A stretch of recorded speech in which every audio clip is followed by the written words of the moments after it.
मुझे एक वाकया याद आया आपके थिएटर स्टेज डेज का। उमर भाई के साथ आप शो कर रहे थे, आप वन वे शो था क्योंकि आपकी एक आंख थी, एक हाथ था, एक टांग थी, एक कान, एक हाथ, सब कुछ एक एक था। हाँ, सब कुछ एक एक। तो ऐसा है कि उसमें ऐसा हुआ कि आप जो अपनी एक्टिंग कर रहे थे और आपका स्क्रिप्ट तय था, क्योंकि बहुत मुश्किल काम है किसी एक्टर को ये डिसाइड करना कि मेरा एक हाथ एक साइड है ही नहीं, तो ट्रिकी तो है। तो उमर भाई तो फिल्मबदी बोलने के भी शौकीन और कहीं भी निकल जाते थे, तो सुना कि कई बार कोशिश की उन्होंने कि आपको ऑफ ट्रैक करें। हाँ, ऐसा हुआ था, अल्लाह ने गरी के रहमत आमीन रब्बिल बड़ा। तो वो उस वक्त का दौर था, हम नए नए थे। तो जब मैंने वो बड़ी, मुझे डायरेक्टर ने बहुत उसके बाद वो रोल दिया था, ठोक बजा के मेरी 25-30 रिहर्सल्स करके मुझे वो रोल दिया था। जब वो हमने किया तो उसमें कुछ ऐसी चीज़ हुई कि मैंने डायरी में नोट किया था उस वक्त ये, सीनियर ऐसे भी करते हैं जूनियर्स के साथ किसी। हाँ, तो मुझे याद है। हाँ शबीर भाई, ऐसा होता है ना, स्टेज में तो बहुत था, मैंने सुना भी है। पहले कभी था सारा, अब नहीं है। अब तो स्टेज ही नहीं है, तो क्या बात स्टेज या टीवी जो भी काम है, नए पुराने तो सब जगह आ रहे हैं ना। बेशक बेशक। देखिए, एक जूनियर आता है, वो मेरी जगह नहीं आ सकता। कैसे आ सकता है? लेकिन मैं जा सकता हूँ। हाँ, क्योंकि आपका एक्सपीरियंस है। मैं उसके बैरिस्टर पे जाके उससे बात कर सकता हूँ। बेशक, बहुत अच्छी बात। तो हम कोशिश करते हैं कि इस तरह से काम करें कि बेचारा वो अगर कुछ नहीं आ पा रहा तो मैं जाऊँ और बड़ा बन के और मैं जाके उसके बराबर बैठ के उसके साथ बताऊं कि कैसे कैसे काम करना है, हम क्या दे सकते हैं दूसरे को। सही बात। जो मैंने कमाया, जो मैंने किया, जो मैंने एक्सपीरियंस हासिल किया, वो किस काम का अगर मैं किसी को दे ना सकूं और उससे भी ले लूं बल्कि। नहीं, वो तो लेने का अमल तो चल ही रहा होता है ना। हाँ। हर लम्हे आप कुछ ना कुछ ले रहे होते हैं माशरे से, लोगों से। देना भी तो जरूरी है ना। लेते देते रहो। बेशक, बहुत माशाल्लाह। आप तो मतलब ऐसा है ना, अगर फड्डा कोई शख्स होता तो आप होते। बहुत बहुत शुक्रिया। तो शबीर भाई, ऐसा है, फड्डे हुए आपके, कराची के लड़के हैं आप, आपने क्रिकेट में लोगों के रिकॉर्ड तोड़ते हैं लोग, आपने दांत तोड़ दिए। तो किसके दांत तोड़े, क्यों तोड़े आपने? बहुत पुरानी बात है, जो स्कूल के ज़माने की बात है। क्रिकेट खेल रहे थे वहाँ ककड़ी ग्राउंड में। ककड़ी बहुत मशहूर। तो बस वो मैं बैटिंग कर रहा, 2-4 उसको मैंने लगा दिए ठीक ठाक। तो वो ज़रा गुस्सा हो गया और आके कुछ बोला, उसने लड़ाई शुरू कर दी उसने कि तो मैंने उसको आराम से समझा दिया, नहीं कर यार, नहीं कर, देख मैं बता रहा हूँ नहीं कर, देख मैं बता रहा हूँ नहीं कर, वार्निंग दिया। हाँ, उसको 3 मरतबा मैंने कहा नहीं करनी। उसने कहा 3, तो मैंने कहा ले फिर, और पेल दिया। हाँ, वो यहाँ पे आज भी लड़का अभी तक बना हुआ है यहाँ पर, दांत का निशान।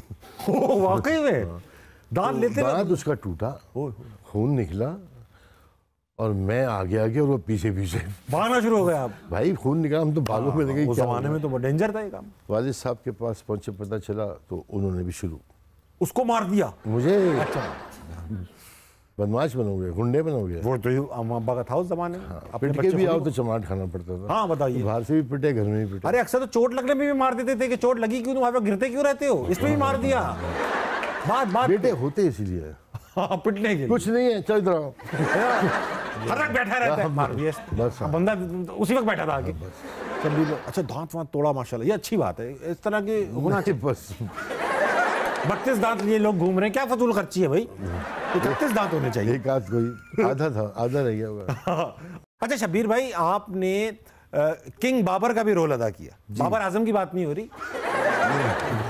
मतलब ये 93 की बात है। बाबर बने आप जी, बाबर बने आप। तो पढ़ी आपने हिस्ट्री बाबर की या जी? मैंने थोड़ा सा पढ़ा था, उसके तुस्के बाबरी उसकी किताब। हाँ जी जी जी, उसको मैंने थोड़ा सा रीड किया था।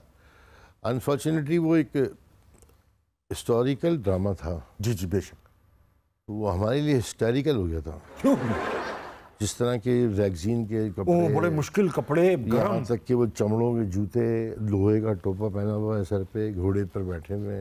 बताइए, मई जून की गर्मियाँ, धूल मिट्टियाँ कर करा के जनाब अली। बड़ा अच्छा उसका वाकया है। बताओ।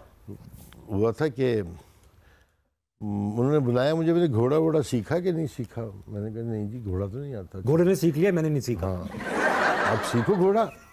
अब थोड़ा सीखना है। 2-4 राइडिंग क्लब की तरफ गए तो वो कहने की 10,000 15,000, मैंने कहा इतने तो ड्रामे में नहीं मिलेंगे भाई, कहाँ से दे दें। अरे अकबर हूँ नहीं, एक्टिंग कर रहा हूँ। हाँ, तो लो जी, बात करते करते किसी ने कहा यार वो क्लिफ्टन पुलिस है ना, उसके घोड़े हैं वो सी व्यू पे, उस जमाने में वो जो बिल्डिंग थी एक, जो पता नहीं क्या बन रही थी, वो कसीनो बन रहा था, फिर वहाँ पे धोबी घाट खुल गए थे। हाँ, वो बिल्डिंग बनी हुई थी उस वक्त। जी जी जी, मुझे याद है। डॉर्मेंट शॉर्मेंट तो हाँ अभी बने, ये 93 से पहले वो कसीनो बन रहा था भुट्टो दौर में, फिर वो हाँ जी। तो मैंने कहा यार ये किससे बात करूं मैं, पुलिस वालों से। तो मैंने सोचा कि मैं किसी से क्यों बात करूं, उस जमाने में किसी से क्यों बात करूं। हाँ, किसी से क्यों, मतलब कंसर्न बंदे के पास मैं खुद क्यों ना जाऊं। तो घोड़े के पास आप डायरेक्ट चले? नहीं, घोड़े के पास नहीं, कंसर्न बंदे, घोड़े के मालिक के पास। ठीक।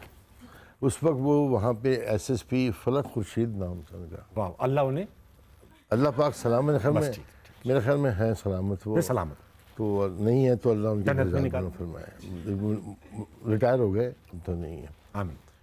तो मैं चला गया सीधा एसएसपी ऑफिस या अटलरी मैदान पे। वो कहने के जी फरमाइए। मैंने कहा सर मुझे घोड़ा सीखना है। घोड़ा सीखना है? कहने के तो हम यहाँ के घोड़े लेके बैठे हैं। मैंने कहा सर वो आपके क्लिफ्टन पुलिस है साउथ जोन में, वहाँ होते हैं, तो आप अगर कह देंगे तो मेरा ड्रामे में ज़रा काम हो जाएगा। वो आपको एज एन एक्टर जानते थे? नहीं। अच्छा, जानते ही नहीं थे? नहीं, वो उनके पास कहाँ टाइम होता है पुलिस वालों, जाहिर बात है उन्होंने छापे मारने। तो उन्होंने कहा तो भैया घोड़े भी सिखाने पड़ेंगे, लेकिन उन्होंने देर नहीं लगाई। उसे फ़ोन उठाया, कहते यार क्लिफ्टन थाने में बात करवाओ ज़रा। बात करी, उन्होंने कहा कौन इंस्ट्रक्टर है जी? बशीर साहब हैं। उन्होंने कहा जी शब्बीर साहब आ रहे हैं, इनको जब तक घोड़ा सीखना नहीं छोड़िएगा नहीं।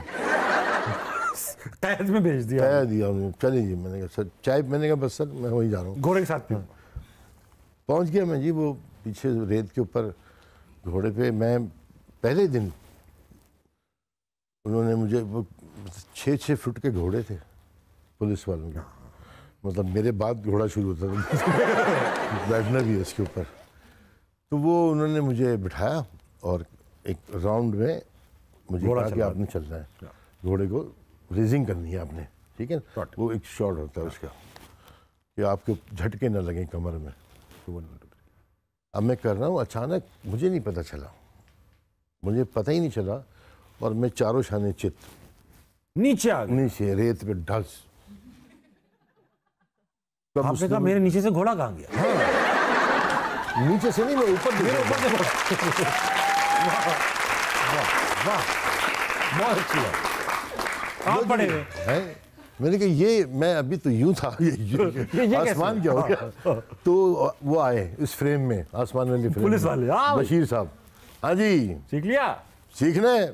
मैंने उनको देखा, उठा मैं, झाड़े कपड़े, मैंने घोड़ा किधर है? ये नहीं है। उसकी लगाम पकड़ी, पैर रकाब में डाले, फिर चढ़ के बैठ गया। वाह। तो उनके ये वर्ड थे कि अब आप सीख जाएंगे। बेशक बेशक, हाँ। वरना आप अभी यहाँ दौड़ लगा दें कि मैं नहीं सीख रहा, तो आप गए थे फिर। शब्बीर भाई, एक बार ऐसा हुआ, हमें घोड़े चलाने का बचपन से शौक है, हमने ट्रेनिंग ली भी है घोड़े चलाने की। तो हमारे दोस्तों को पता था, तो वो हम कभी सीव्यू जाते थे ना, तो वो हमारी तरफ से खुद शर्तें लगा लेते थे घोड़े वालों से। सही है कि ये तुमसे रेस लगाएगा, अगर ये जीत गए तो पैसे नहीं देंगे, ये अपनी तरफ से लगा लेते थे। अब मैं कहीं और हूँ, कहते जल्दी आ जल्दी आ जल्दी आ, तो घोड़ा चलाएगा, घोड़ा चला। मैंने कहा हाँ चलाऊंगा यार, मजे, बैठ जा बैठ जा बैठ जा, ये तेरे साथ भागेगा, बस हरा दे इसको। अच्छा हुआ ये कि एक दिन वो रात का वक्त था, बहुत सारे घोड़े वाले वापस घर जा रहे थे, तो हम अपना घोड़ा चला रहे हैं, भाग रहे हैं, तो जाते में तो भागा, वापसी में पलटा ना तो कि एक घोड़ी जा रही थी अपने घर। वो घोड़ा भी कराची का घोड़ा था, अब वो मेरे हाथ से जा चुका था, अब वो सिर्फ घोड़ी के पीछे भागे जा रहा था। कराची में वो आप सीव्यू पे ना एक वो बड़ा इंटरनेशनल रेस्टोरेंट है कोने पे बिल्कुल, उसके आगे अंधेरा है। अब वो तो अपने घर जा रहा था घोड़ी वाला, वो अंधेरे में गया, घोड़ा चलता चला जा रहा है, मैं उसको रोक रहा हूँ, खींच रहा हूँ, ये मुझे अपनी बच्ची के साथ ले जा रहा है। और अब मेरे दोस्त कह रहे हैं भाई कहाँ जा रहे हैं, कहाँ जा रहे हैं? मैं जा रहा हूँ। और कमबख्त वो कोई निकल गया, अब ये घोड़ा अंधेरे में खड़ा हुआ है, मैं और घोड़ा अंधेरे में खड़े, और इतनी दूर चले गए थे कि वापस पैदल आ नहीं सकते। तो आवाज़ें दे रहा हूँ, फ़ोन कर रहा हूँ, फिर वो घोड़े वाला आया, मुझे उसने अपने घोड़े को पकड़ा, वो दूसरी घोड़ी लाया, तो फिर वापस है। इतनी बेइज्जती अपने प्रोफेशन की मैं। तो किसी को बिठा लेते ना उस घोड़ी पे, तो आप भी आ जाते आराम से। हाँ यार, पता नहीं वो पलट ही नहीं रहा, मैं नहीं जाऊँगा। तो ये बहरहाल वो फिर हमने वहाँ पे सीखा। फिर उसके बाद मतलब मैंने अल्हम्दुलिल्लाह ऐसा कि मैं अलिफ करता था घोड़े को, नंगा। अलिफ मतलब सीधा, जो दो टांगे ऊपर उठाते हैं ना पीछे, हाँ, वो जो पीछे करते हैं, टांगों पे, हाँ। उसको घोड़ा अलिफ करना कहते हैं। आप सिर्फ नंगा समझते हैं। यार मैं अलिफ करता था, मैं ये समझा यार। तो घोड़े को अलिफ करना ये कहते हैं। हाँ, मैं कुर्बानी में बछड़े को बे करता हूँ, मिटा देता हूँ। ये घोड़ा है ना अभी, हाँ। तो घोड़े को अलिफ करना है ना हमने। समझ, बहुत अच्छी बात, बहुत अच्छी। अपनी दो आगे वाली दो टांगों पे ऊपर, वो वाह, अच्छा ये खुद से करते जी, थे, ये खुद तो करते अच्छा, इसका मतलब आप मतलब जो टाइटल पे शॉट लगा था वो वही था जिसमें घोड़ा अलिफ हुआ था। हालांकि नंगा था, लेकिन बहुत आला कर दिया, मजा आ गया।